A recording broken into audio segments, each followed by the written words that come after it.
আপনারা কি জানেন কস ছাড়াও কিন্তু ভিসা অ্যাপ্লিকেশন করা যায় ইন কান্ট্রিতে? কারণ ইদানিং ইন কান্ট্রির অনেকেরই ভিসা শেষ হয়ে যাচ্ছে, কারণ যারা এই দেশে 3 ইয়ার্স ভিসা আসছেন তাদের ভিসা শেষ হয়ে যাচ্ছে, অনেকেই আমাদের কাছে আসতেছেন। কিন্তু দেখা যাচ্ছে যখনই তারা আসতেছেন তাদের এমপ্লয়ারের অ্যালোকেশন নাই, কারণ অ্যালোকেশন টাকা লাগে, কস অ্যাসাইন করা লাগে, তারপরে ভিসা ছাড়তে হয়, ভিসা অ্যাপ্লিকেশন করতে হয়। সেক্ষেত্রে আমি অনেক অ্যাপ্লিকেন্টকে বলতেছি যে আপনার যেহেতু স্পন্সর আছে, আপনি ওই স্পন্সরের সাথে ছিলেন, কস রিকোয়েস্ট করার পরে আপনার ভিসা এক্সপায়ার হতে দিবেন না। কারণ অনেকে কিন্তু বুঝেন না, কস অ্যালোকেশন রিকোয়েস্ট এক জিনিস, ভিসা আরেক জিনিস। যেই আসতেছেন আপনার ভিসাটাকে খুব গুরুত্ব দিবেন। আপনার ভিসা যেদিন এক্সপায়ার হবে আগে জন্য অ্যাপ্লিকেশন করতে হয়। আপনার এমপ্লয়ারের কস আসুক বা না আসুক, রিকোয়েস্টে যদি 18 সপ্তাহ লেগেও থাকে আপনি কিন্তু অবাষ্টে হবেন না।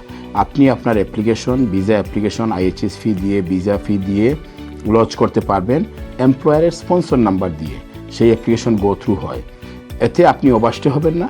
যখন আপনার কস আসবে তখন আপনি সেই কসটা দিতে পারবেন। ইভেন আপনার ভিসাটা রিফিউজও হবে না। হোম অফিস আপনার কাছে চিঠি লিখবে কসের জন্য, তখন আমরা লিখতে পারবো যে কস এখনও আসে নাই, এমপ্লয়ার রিকোয়েস্ট করছে। সুতরাং আপনারা একটা জিনিস মনে রাখবেন, কখনো অবাষ্টে হবেন না।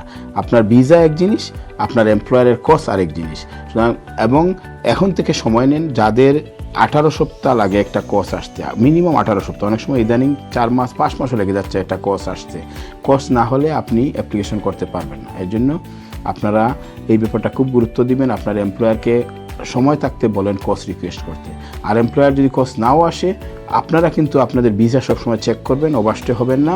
এবং আমি যেটা বললাম এটা মনে রাখবেন, আপনি আপনার ভিসা অ্যাপ্লিকেশন করতে পারবেন কস আসুক বা না আসুক, স্পন্সর লাইসেন্স দিয়ে, লাইসেন্স নাম্বার দিয়ে, কারণ আপনারা যে স্পন্সরে আছেন ওনার লাইসেন্স নাম্বার দিয়ে আপনারা ভিসা অ্যাপ্লিকেশন করতে পারবেন। সেক্ষেত্রে আপনারা অবাষ্টে হবেন না। আশা করি আমি এই জিনিসটা ক্লিয়ার করে বুঝালাম, কারণ এই জিনিসটা ইদানিং অনেকের হচ্ছে, অনেকের ভিসা এক্সপায়ারি হয়ে যাবে কিন্তু কস আসবে না। সুতরাং আপনারা অবাষ্টে হবেন না। ভিসা অ্যাপ্লিকেশন করবেন কস নাম্বার দিয়ে, কস পরে আসলে সেটা অ্যাড করা যাবে। Thank you.